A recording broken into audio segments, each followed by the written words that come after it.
સુરતમાં જૂનું સોનું 1 વર્ષ માટે આપે તો મફતમાં નવા દાગીના બનાવી આપવાની અથવા તો 10% વધુ સોનું આપવાની સ્કીમ આપી શક્તિ જ્વેલર્સના શાળા બનેવીએ 3ને 39.89 લાખ રૂપિયાનો ચૂનો લગાવ્યો હતો। સુરતની કતારગામ પોલીસે શાળાની ધરપકડ કરી હતી। છેતરપિંડીનો આંક મોટો હોવાની શંકા પોલીસ દર્શાવી રહી છે। સુરતના કતારગામ પોલીસે આપેલી માહિતી પ્રમાણે વેડ રોડ અક્ષરદીપ સોસાયટીમાં રહેતા રણજીત માનસિંહ સોલંકી મૈદરપુરા હીરા બજારમાં દલાલી કરે છે।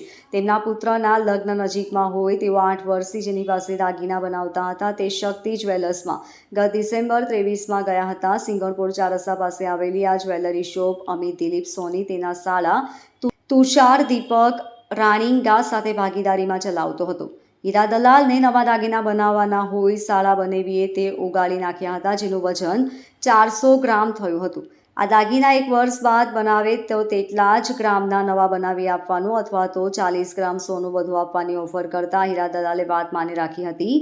ફેબ્રુઆરી 2025માં લગ્ન હોય નવા દાગીના લેવા સોલંકી પરિવાર પહોંચતા શાળા બનેવી દુકાન બંધ કરી ભાગી ગયાનું જણાવ્યું હતું।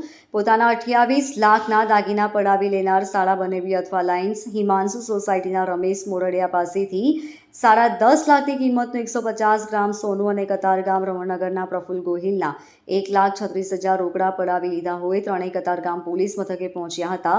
પોલીસે ગુનો નોંધી તુષાર દીપક રાણીંગાને ઝડપી લીધો હતો। Bureau report LK star news Surat.